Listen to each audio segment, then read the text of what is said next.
Olá, meu nome é Suelen, sou professora da disciplina Jogos, Brinquedos e Brincadeiras e hoje vim fazer com vocês uma breve reflexão sobre os conceitos básicos da nossa disciplina. O que é o jogo? O que é o brinquedo? E o que é a brincadeira? Neste encontro, conversaremos bastante e chegaremos ao final percebendo que, embora essas atividades sejam muito parecidas e às vezes até confundidas, cada uma possui suas características particulares, mas todas são extremamente importantes para a vida do homem. Sabemos que o brinquedo é um objeto que tem como objetivo levar diversão à vida do homem. As crianças utilizam muito brinquedo. Esses brinquedos existem brinquedos de diversas espécies. Bicicleta, corda, bola, videogame, carrinho, pistas. Tudo isso é brinquedo. Os brinquedos são objetos que têm como objetivo levar diversão à vida da criança, promover a alegria, onde a criança interage com alguém ou sozinho. O brinquedo, de forma lúdica, ele se transforma. Uma hora a boneca é a mamãe, outra hora a boneca é a filhinha. Então, sabendo que eles têm esse objetivo de lazer e diversão, nós precisamos entender que eles não surgiram de uma hora para outra.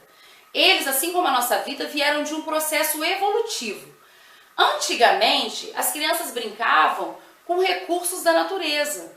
Utilizavam pedras, cipós, rios, árvores para se divertirem. Mas com o passar dos anos, principalmente com a Revolução Industrial, esses materiais foram sendo aprimorados e as crianças foram ganhando objetos cada vez mais ricos para se divertir.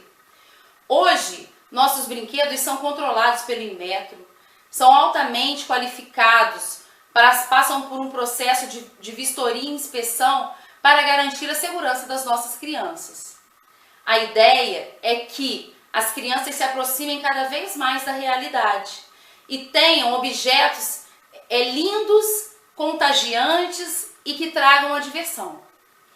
Esses mesmos brinquedos, eles são importantíssimos para a vida da criança, porque eles desenvolvem a criatividade, reproduzem situações do dia a dia, auxiliam na educação, no controle motor, no desenvolvimento da fala e diversas outras valências físicas, como destreza, dependendo do brinquedo, velocidade, equilíbrio corporal, além dos fatores sociais, que é a integração com o outro. O brinquedo, nós podemos considerar que ele é extremamente importante para o desenvolvimento humano. A brincadeira é toda e qualquer atividade que possua regras fáceis e flexíveis. A brincadeira, ela tem como objetivo promover a diversão e ela também pode ser feita de forma individual, porém, quase sempre ela é feita de forma coletiva. Quando nós propomos uma brincadeira, nós estamos oferecendo um momento de ludicidade e descontração. A princípio, nós temos regras. São regras fáceis e que podem ser modificadas ao longo do jogo. Vou dar um exemplo para que possa ficar mais compreensível. Coelhinho sai da toca.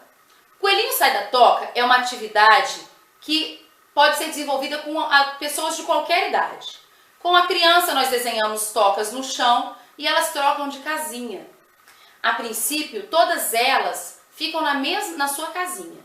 Depois você pode diminuir uma casa e aí vai sobrar um coelho fora.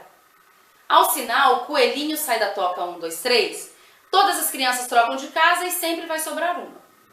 Depois, no meio do jogo, você pode pedir que as crianças fiquem de duas na mesma casa. Diminui o número de casas e elas só podem se deslocar de mãos dadas. Você pode ir, à medida que a idade vai aumentando, modificando os comandos. Você pode trabalhar com números pares e ímpares. Quando você disser coelhinho 1 sai da toca 1, 2, 3, todos os coelhinhos 1 vão sair da casa. Quando você disser coelhinho 2 sai da toca 1, 2, 3, saem apenas os coelhinhos 2.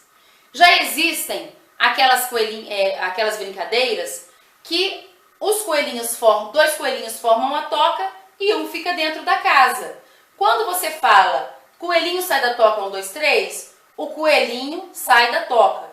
E quando você fala casinha explodiu, os personagens que são a casinha trocam de lugar, não necessariamente de mãos dadas. Eles vão para outro lugar e compõem uma casa com outra pessoa. Na verdade, essas brincadeiras são tradicionais, fazem parte do folclore brasileiro, são culturais, mas as pessoas, o homem, com toda a sua criatividade, foi ao longo do tempo amadurecendo as regras. E isso não deixa de ser aquela brincadeira antiga que chama coelhinho sai da toca. Mas ela foi adaptada, ela foi se tornando cada vez mais complexa para valorizar o pensamento humano. Nessas brincadeiras, a gente, além de trabalhar o raciocínio, a velocidade, a destreza, o pensamento rápido, a agilidade, a gente trabalha a integração com outras crianças, com outras pessoas. Da mesma forma, eu estou dando esse exemplo que é muito infantil, mas a gente pode pensar em outras brincadeiras. Eu vou para um baile de terceira idade, levo uma vassoura e faço aquela brincadeira, a dança da vassoura. Quando eu faço a dança da vassoura, eu estou dizendo que todo mundo está dançando com par, mas um está com a vassoura. Ele entrega a vassoura para um homem e pega a dama. Mas necessariamente só o homem precisa ficar com a vassoura? Claro que não. A vassoura também pode ficar com a mulher. Essa é a graça da brincadeira. A brincadeira não tem regras exatas. Ela tem regras flexíveis e todo mundo pode se divertir. Eu vou dar outro exemplo de brincadeira que é muito comum entre as crianças. Criança gosta de correr. Tem grande prazer em correr. Até nós adultos, se entrarmos numa brincadeira dessa, a gente fica com o coração meio acelerado, cheio de emoção. O pique. O pique é uma atividade de corrida e pega. Um pega o outro. Mas existem vários tipos de pique. Pique pega, pique cola americano, pique corrente, pique parede, pique fruta, pique clor, pique tubarão, pique jacaré, pique golfinho, pique, enfim, são tantos. Por que existem tantos piques? A verdade é que essas brincadeiras, como eu falei anteriormente, são completamente flexíveis. E se elas são flexíveis, elas podem ter as regras modificadas. No momento que eu falo que o pique é pique-pega, se eu te pego, o pique está com você. Se você pega o colega, o pique está com ele, esse é o pique-pega. Mas se eu digo, a partir de agora, quem for pego, dá a mão e corre junto. Nós estamos transformando o pique-pega em pique-corrente. Chegará um momento que todos estarão de mãos dadas, formando uma grande corrente. Essa é a ideia da brincadeira. É transformar aquele momento a todo instante.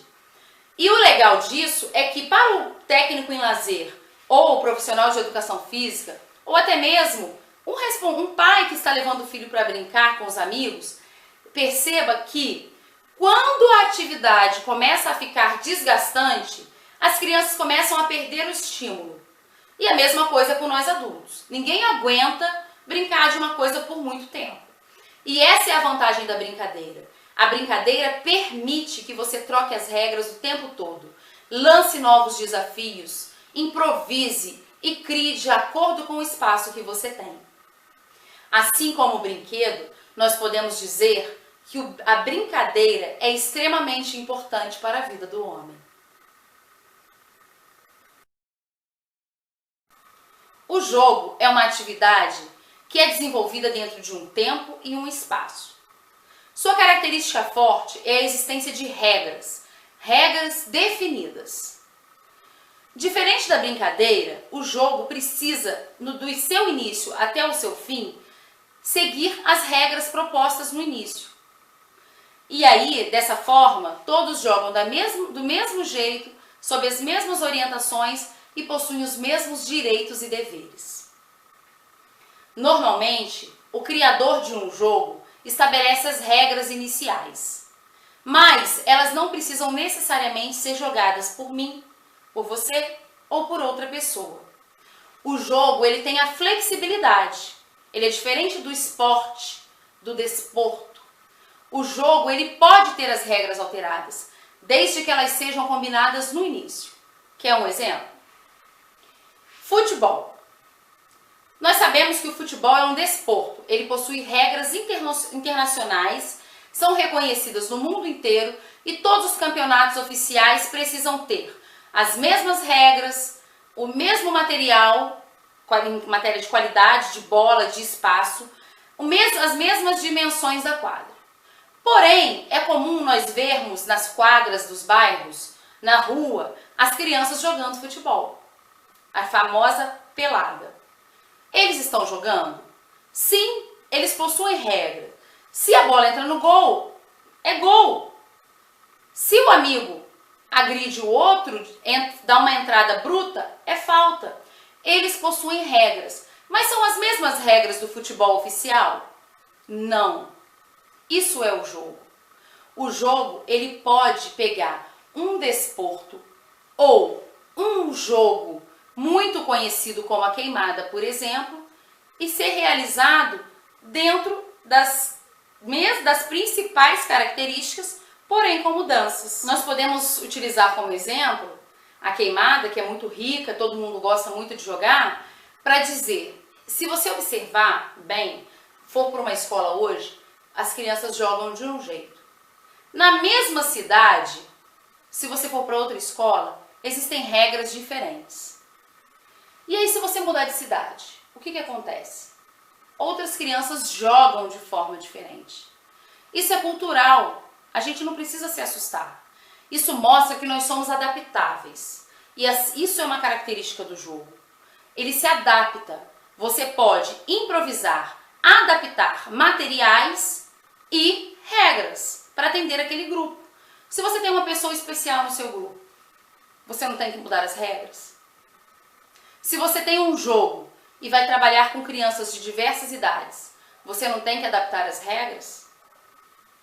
Então, essa é uma característica do jogo. Nós podemos dizer que o jogo ele tem um valor social muito grande, porque normalmente as crianças jogam em grupo. Então, esses jogos que acontecem de forma coletiva, eles favorecem a integração, a comunicação. Além disso, desenvolvem a coordenação motora, trabalham as valências físicas, desenvolvem o raciocínio lógico, favorecem a discussão para a solução de problemas. Enfim, o jogo tem uma bagagem muito rica embutida atrás dele. Uma coisa importante que a gente não pode esquecer é que o jogo ele é muito característico do lazer. Por quê? Normalmente a pessoa quando está jogando, ela está jogando por prazer, para se divertir, para quebrar a rotina. E uma característica muito grande do jogo é a emoção. Quando você entra num jogo, normalmente você entra para ganhar. E isso já dá um friozinho na barriga, uma acelerada no coração. Por quê? Porque o jogo, ele propõe desafios. Ele propõe os seus limites. Você tem que ultrapassar os seus limites.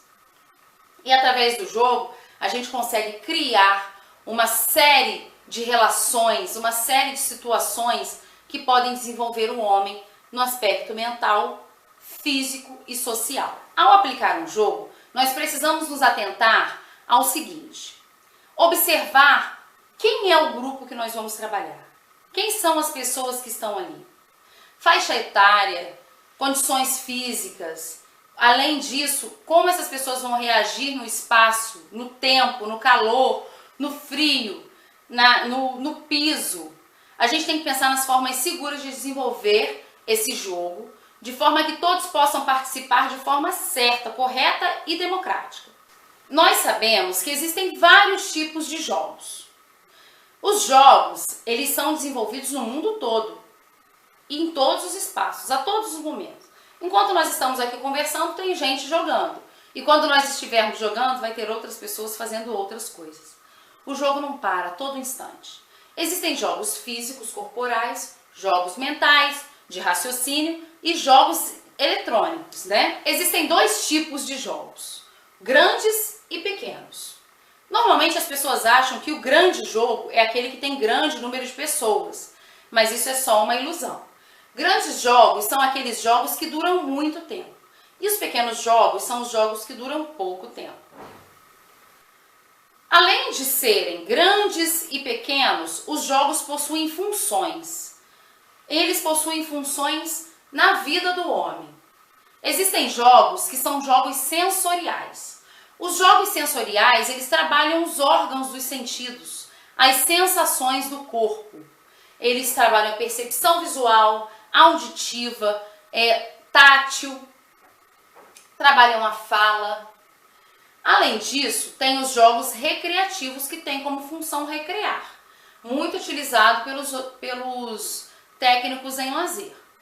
Temos os jogos motores, que trabalham a coordenação motora, a velocidade, que trabalham o equilíbrio corporal. E todos esses jogos, eles são desenvolvidos com o corpo.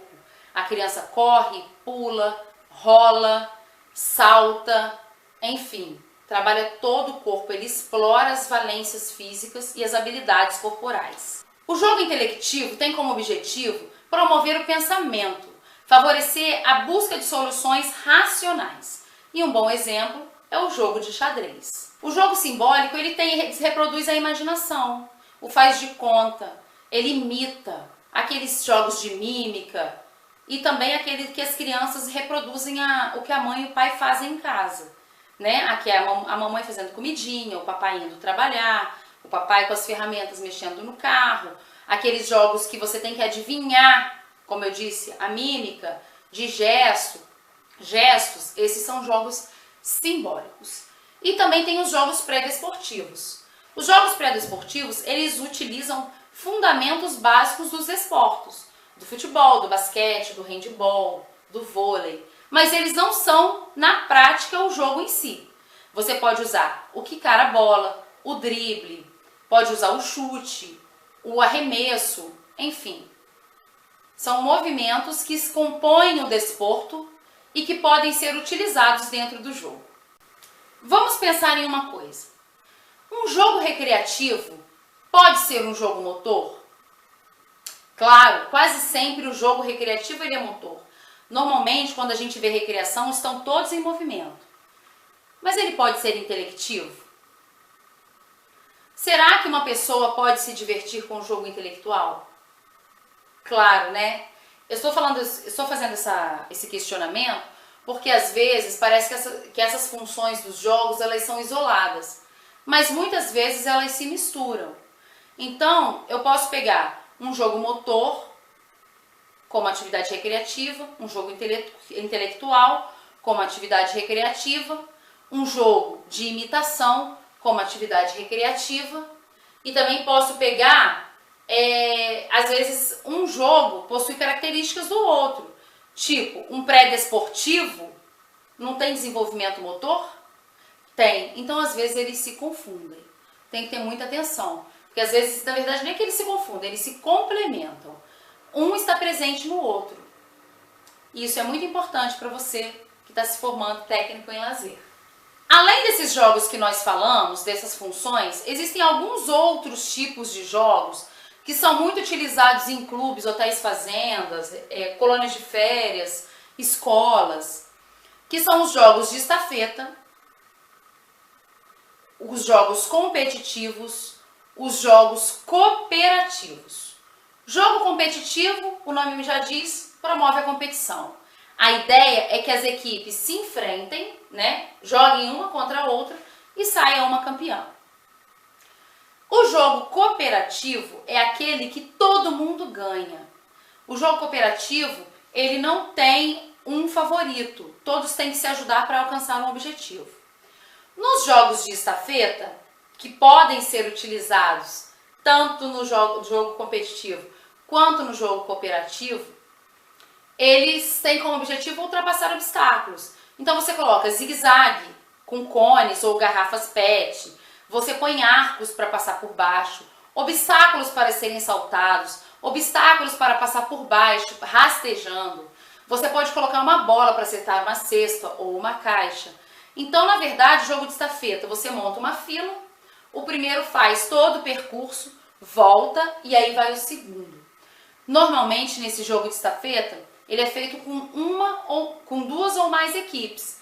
E aí ganha no final a equipe que terminar o desafio primeiro. Os jogos de salão são aqueles que normalmente são realizados em ambiente fechado, em uma mesa, onde você também joga como jogo de xadrez, ludo, baralho, muito apreciado pela terceira idade e que trabalha a coordenação motora fina. Todos esses tipos de jogos abrem um leque de opções para um técnico em lazer desenvolver nos clubes, nas colônias de férias, nas associações de moradores, enfim, em qualquer evento que for trabalhar, desenvolver várias atividades para diversas faixas etárias. Antes de terminar, quero fazer duas coisas. Fazer uma breve reflexão sobre os jogos competitivos e cooperativos e depois deixar umas dicas para vocês sobre o trabalho de jogos dentro dos espaços coletivos. Vamos lá. Os jogos cooperativos, eles são maravilhosos. Você consegue sempre alcançar um bom resultado. Até porque se eles não conseguirem alcançar o objetivo que você propôs, você vai poder refletir sobre isso. Por que nós não conseguimos? Onde nós falhamos?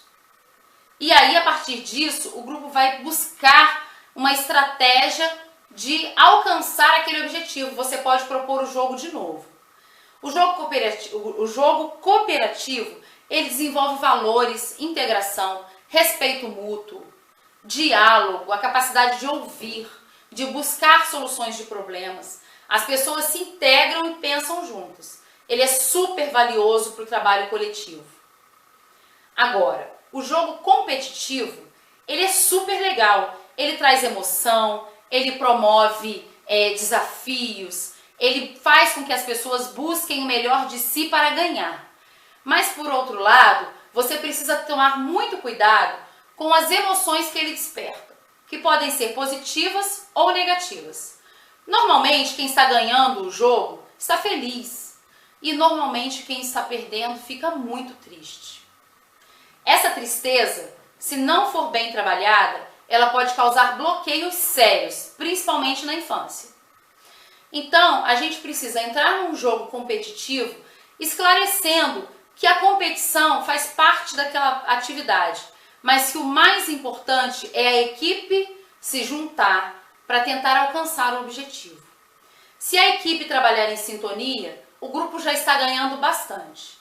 Agora, fique atento. É importante prestar bastante atenção, porque o jogo competitivo ele é uma janela aberta para discriminação, para o bullying, tá? Para agressões verbais e às vezes até corporais. Então, o técnico em lazer, ou profissional de educação física, ou professor, enfim, a pessoa que estiver aplicando o jogo, ele precisa ter muito controle do grupo, ter posicionamento firme para que a competição seja sadia. E é importante conversar com o grupo antes.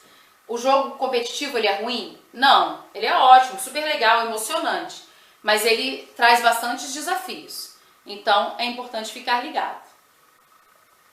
E assim, para a gente terminar a nossa conversa, antes eu quero dar uma dica. Quando você for propor um jogo num grupo, preste atenção na forma que você vai pôr. Se você vai fazer um jogo em forma de círculo ou uma brincadeira em forma de círculo, tenha um planejamento. O planejamento ele é indispensável para qualquer profissional. Saiba o que você vai fazer primeiro e na sequência, para que você possa aproveitar da melhor forma o seu tempo e evitar desgastes físicos e vocais. Um exemplo, se eu vou fazer uma brincadeira em roda, o gato e o rato, eu faço essa brincadeira, daqui a pouco eu faço uma outra brincadeira em círculo, aproveitando aquela roda que eu já fiz, e depois que eu terminar todas as brincadeiras que eu vou utilizar em círculo, que eu vou realizar em círculo, eu faço uma brincadeira de fileira ou de coluna. Por quê? Se eu saio do círculo, vou para a fileira, volto para o círculo e depois eu vou para a fileira ou para a coluna, eu estou promovendo um momento de descontração. E isso não é legal no meio dos intervalos, assim, no intervalo das brincadeiras. O legal é você montar a estrutura, aproveitar ao máximo e aí depois você troca. Porque nesse intervalo de troca, algumas coisas podem acontecer. Uma criança ou um adulto pode se dispersar e aí você perde um pouco o foco e o controle sobre o seu grupo. Outra dica importante é: combine sempre previamente as regras do jogo. Se você não combinar, você vai ter problemas lá na frente. Então reúna todo o grupo e combine de forma clara como vai funcionar o jogo. Procure não dar as costas para o grupo. Se você vira as costas, você pode perder uma situação importante no jogo e apitar de forma injusta, como a gente costuma ver nos jogos de futebol do Campeonato Brasileiro. Então, esteja atento, não vire as costas. Até porque, além de você perder detalhes do jogo, você pode não ver alguém se machucando. Você é parte integrante do jogo. Então, seja feliz. Não vá carregado. O lazer é um momento de alegria. Você tem que ir dar o melhor de si. Participe, interaja, incentive as pessoas. Incentive os participantes a serem bons, a serem participativos. Evite dar muita opinião. Deixe eles se resolverem, interfira nas horas importantes. Assim o jogo fica mais dinâmico do que com várias paradas. Combine com o grupo um líder. Esse líder é uma dica ótima, eu sempre faço isso. O líder, ele é o representante do grupo. Então todas as decisões que o grupo tomar, ele vai levar até você. Isso evita que venham 30 crianças ou adultos em cima de você para falar a mesma coisa. Agora, não deixe só um ser o líder. Ele é o líder, na próxima partida você troca, dando oportunidade para outras pessoas se expressarem. Esclareça as dúvidas. Procure esclarecer as dúvidas de todo mundo antes do jogo. Porque aí quando o jogo começar, você não precisa ficar parando. E vai te poupar energia de ficar ali toda hora explicando a mesma coisa. É importante que você utilize sinais previamente combinados. Eu tenho um apito e os meus alunos todos já sabem. Se eu apito uma vez, é para o jogo começar. Se eu apito 2 vezes, é para o jogo terminar. Agora, se eu apito 3 vezes, todos eles olham para mim, porque isso já faz parte da nossa rotina. Eu apito pam, pam, pam, significa que eu preciso que todos eles venham até mim. Então são sinais que eu já combinei com eles, são sinais sonoros. Mas, na presença de um deficiente auditivo, você pode fazer sinais com as mãos. Criar ou, de repente, combinar com as pessoas, com os alunos, os participantes, de te ajudarem nesse desafio. Mas é importante que você sempre tenha um sinal combinado com eles. Isso vai te poupar bastante. Finalizando a nossa aula, eu gostaria de chamar a atenção para os jogos eletrônicos. Os jogos eletrônicos, eles são extremamente importantes e hoje não dá para imaginar a vida sem eles. Os jogos eletrônicos, eles foram crescendo, crescendo, crescendo e hoje eles tomam uma proporção tão grande que muitas vezes as crianças optam por ele ao invés de optar pelos jogos motores. Eu quero chamar a atenção de que eles não são ruins, eles são muito bons. Inclusive existem jogos hoje que reproduzem o movimento real, né? As crianças jogam, se articulam como se elas estivessem na prática. Eu só quero chamar a atenção que é nosso papel promover a sensibilização das crianças de que é importante também ter os jogos motores. Trazer a criança para o convívio social, para explorar o corpo e trabalhar os valores físicos, mentais e sociais. Porque muitas vezes a criança fica presa dentro de casa, dentro do apartamento, com os jogos eletrônicos e deixa de se envolver nas outras atividades. Isso tem causado sedentarismo, obesidade infantil, trazido uma série de problemas que a gente pode ajudar a prevenir. Então, vamos fazer com que os jogos práticos, vividos, que a gente pode vivenciar de forma coletiva, eles sejam muito interessantes para que a criança tenha prazer em participar. Estamos chegando ao final do nosso encontro e eu quero deixar registrado aqui o enorme prazer que foi para mim estar aqui compartilhando um pouco do meu conhecimento e da minha experiência profissional com vocês. Desejo sucesso nas práticas profissionais, nas experiências que serão vividas e espero poder encontrá-los novamente em uma próxima aula. Até lá!